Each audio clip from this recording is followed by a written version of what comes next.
So we have something very special next because this is about decoding technology's biggest bets for tomorrow.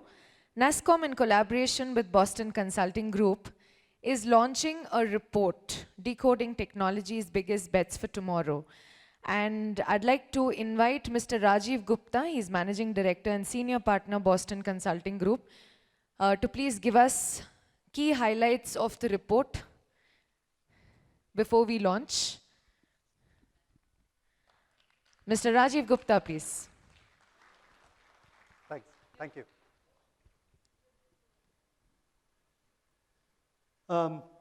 10,000 startups, deep tech startups by 2030.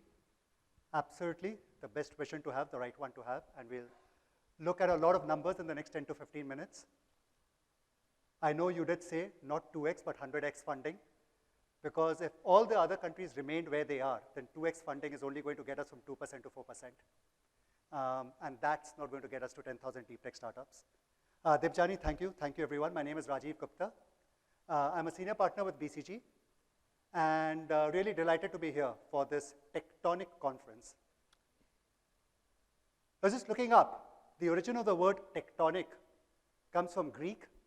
The word tecton, it means to build. It was used in the context of carpenters and builders. We obviously are building a lot of technology, some software-led, some hardware-led. There's a poem that was built, and I'm just going to read a paragraph from here. It's about consulting, so please, no cynical jibes here.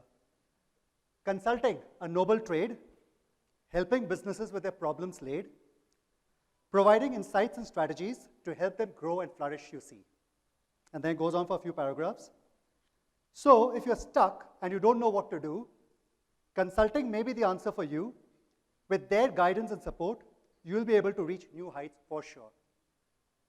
Quick question, why am I reading a poem on consulting besides a flagrant advertisement for my profession? So I'm just going to leave this here for a sec. So ChatGPT, the biggest buzz on Twitter over the last few weeks. I enrolled on it literally this weekend, so I still need more of catch up to do. And actually, when Debjani, I was getting marked up there, and Debjani asked how many of you have used ChatGPT. I sat there, I went to ChatGPT, and I logged, write me a poem on consulting. The AI wrote that poem. Now, I don't know whether that solves any sustainability issue, but that's the kind of intelligence we are moving towards. We had the pleasure to partner with NASSCOM over the last couple of months to write this report. I've been in consulting now for 26 years. For my sins, or whatever little good deeds, done several reports. This is one I'm personally proudest of. The reason is, last December, I was reading this book called The Future is Faster Than You Think. And it's one of the best books I've read in recent times. It talked about the technologies coming up in the near future. While I was fascinated by that book, I also wanted to do some analysis, some research of what future holds, especially for the technologists of India, most of you who are in this room. We went and did an analysis on 60% of the report is on technologies, and largely deep technologies. What's likely to happen? There's a bit of crystal ball gazing, there's a bit of Nostradamus in this, and I know that 5 years from now, a lot of things in this report will be proven wrong. But there's a framework, and I do want to take a few minutes to take you through the framework. We also answer then, for those technologies, what is the vertical nuance? What is the industry nuance? Because not all technologies are going to be relevant in every industry. And then a touch on the regional nuance as well, which Debjani actually summarized very well, that you do expect North America to be leading in terms of funding, but what's happening in Asia-Pac and Europe is quite interesting. So those are the three questions we are going to answer. And the frame that we used is what we call the innovate, incubate, and commercialize. If I look at the extreme right, the technologies that fall in the commercialized bucket are the ones where enterprises, large organizations are already spending a lot of money. We took a cutoff of $50 billion spend and less than 15% growth year on year. The one on the extreme left, which is innovate, is where there's a lot of IP getting created, patents, academic intelligence here, and so on, but funding is still relatively humble. And then there are a few technologies in between, which is where we focused, and that we call the incubate phase, where there are startups, there's innovation, there is funding, and in some industries, there is already some buying propensity. But it hasn't yet reached the top of the curve. We expect many of these technologies to get to the top and get into the commercialized zone, which is the $50 billion enterprise spend, in give or take 3 to 5 years. My personal view, and Debjani had a good wake-up call first thing in the morning, to follow that up, I believe as a proud Indian and as a self-professed proud technologist that India lost a bit of its leadership position in technology, especially in the periods of, say, 2012 to 2016. We were too consumed by our own success. With due respect, we had NASSCOM and NILF announcing every Feb, oh, the growth rate is in the early teens, profitability is high, stock market was doing well, we were coming out of the financial crisis, everything was rosy, and we, to some extent, refused to read the writing on the wall. We allowed many geographies to take ownership of various technologies, and Israel in cybersecurity, and Estonia in e-governance, Korea in mobility, and so on and so forth. And it's only in the last 4 or 5 years, and largely accelerated by COVID, that I would like to say we have somehow got back to claiming our rightful space in the sphere of technology. So this report is an intent to avoid such a situation as the next wave hits us. And the answer, which is in very, very small font, and then that's the nature of the number of technologies that are in play. We looked at around 50 odd technologies, and we narrowed down on 12 that we believe are going to shape the future, and we believe that Indian technologists have a role to play. Most of them are deep tech spaces. Some very obvious answers came out here: autonomous driving, AR, VR, and so on. 2 places where we were a bit surprised. One was 3D printing. A lot of IP, you see there in the P2, but not enough funding happening in the last 3 years. Seems to be tailing off. And the other one, a favorite word, metaverse. I expected metaverse to be right up there, and it is quite high as far as funding has gone. But more IP needs to be created for it to really become a technology that is going to really disrupt and become commercialized. When we were doing our interviews with various CEOs and business leaders, actually they were not surprised by the answer metaverse. But the one that really caught our eye is right up there, the third little dot there called space tech. Personally, as our team was looking into this, we double-clicked, triple-clicked, quadruple-clicked to see, are we seeing this right? The funding in space tech alone is 2x more than the funding in many other spaces like healthcare sector. Now, it is very, very industry-specific, travel and transportation. You have the likes of SpaceX and Waymo and so on making massive investments, but that was something that we found to be quite exciting. Now, we have this very, very nice little chart. One of the things that comes up is many of these technologies are interlinked. How do you say autonomous analytics is different from AR, VR, and so on? And actually, a large part of our time went trying to get them into what is mutually exclusive, completely exhaustive set of technologies. But actually, what you see on this is every little dot here is a startup. It's a company operating in that space, and how closely interlinked they are with each other. Now, some of the spaces, like you look at space tech right up there, relatively a standalone. It doesn't link that much to many other technologies. But you look at sensor tech right to the left, to the left-hand side, and that maroon or purple thing just cuts across so many technologies. So I'm sure as you read the report, you will say, oh, but by the way, how can X technology not be subsumed by Y? The answer is that, yes, there's a lot of interlinkages, and it has not been the easiest to spread it out.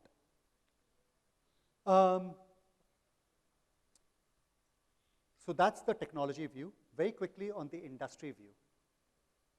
Travel and transportation as a sector is 2x more, is seeing 2x more funding than healthcare, which everyone's kind of aware, especially with the COVID wave and all, is seeing a lot of funding. There are two sectors that have ruled the technology wave over the last 20 to 30 years. Which sectors would those be? Which two sectors have driven innovation the most in technology since, say, mid-90s? Media, banking, telecom. So two sectors that have seen the most spend are banking and manufacturing. On this list of 7 plus others, banking comes 5th and manufacturing comes 7th. So cliched sentence, what's happened in the past is not necessarily indication of the future. If banking and manufacturing are the sectors which are investing deeply in the past, yes, they're spending a lot on tech, but not necessarily on the next gen tech, at least as of now.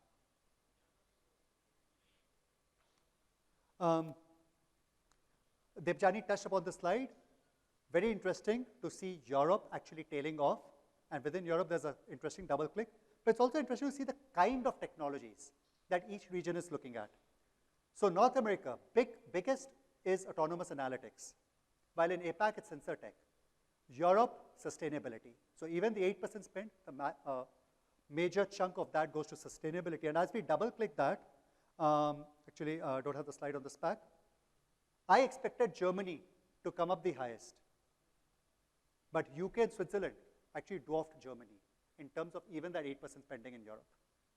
So that's one dimension. What does the data say? Where's the money flowing? Where are the patents happening? And so on. We then decided to corroborate this data with buyers, enterprise buyers, 120 of them. These were proper interviews to figure out what are the largest spenders in the industry actually looking at. When we asked them the question, their spend for the next gen technologies was actually very similar to the 12 that we talked about. But there was a gradation in terms of where they are expecting to spend the most. And the top 4, autonomous analytics, edge computing, 5G, 6G, and deep learning, are actually those that quite cut across different industries, while autonomous driving and space tech fell to the bottom of that list of 12. Still the top 12, but within that, there was a difference. So I just want to compare and contrast this. You saw this slide earlier, and you saw autonomous driving and space tech right at the top. You saw 5G, 6G, and edge computing to the bottom of the P1. But when we looked at the buyers, that changes. So where the CIO, CTO, CDOs are expecting to spend money is a bit different from where the PEs and VCs are actually spending money. It's an interesting observation. 2 hypotheses here. One is it's an industry bias.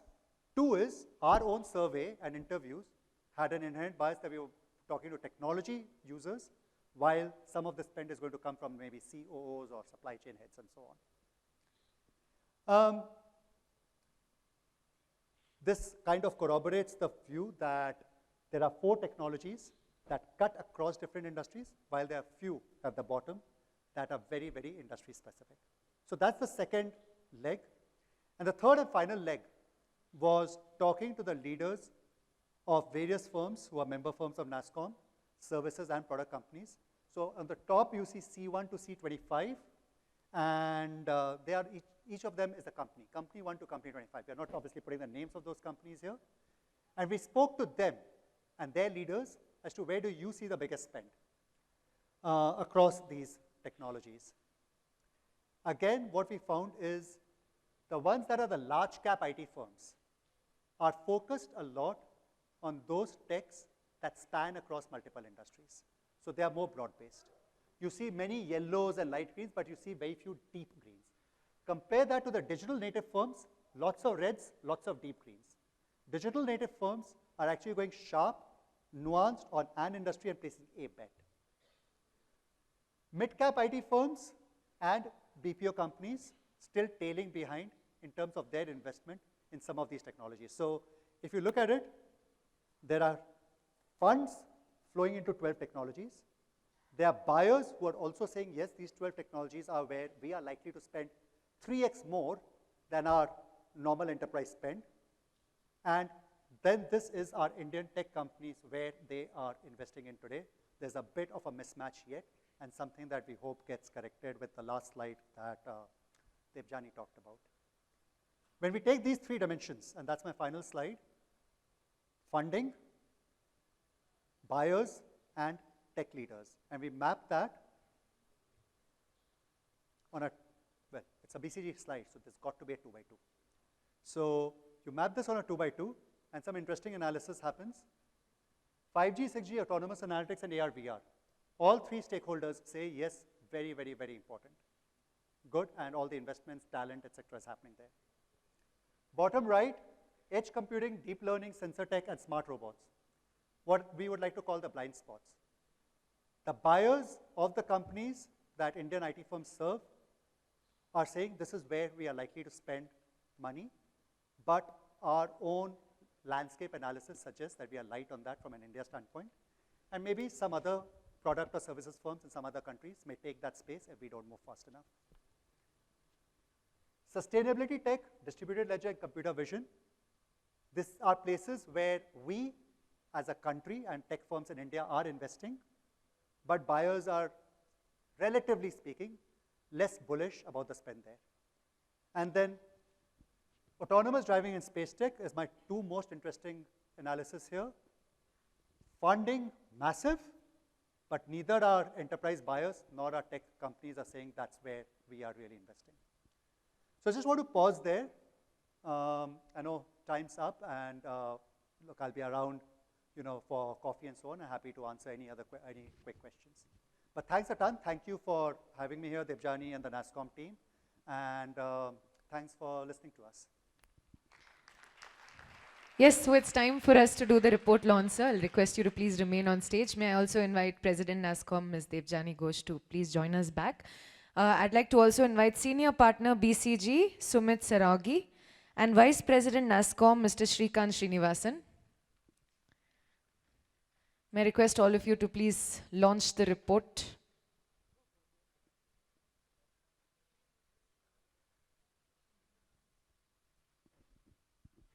Yes, it is a very special moment.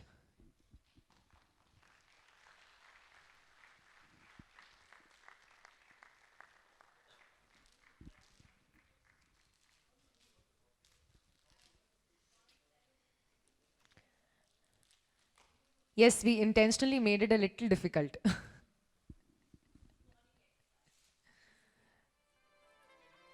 Okay, there we have the first look of the report. This is how it looks. Congratulations.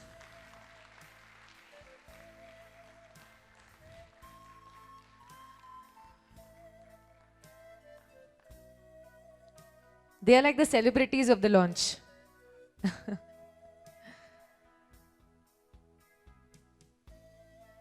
Thank you so much. Yes, everyone please get a copy of the report. We'll ensure you get one.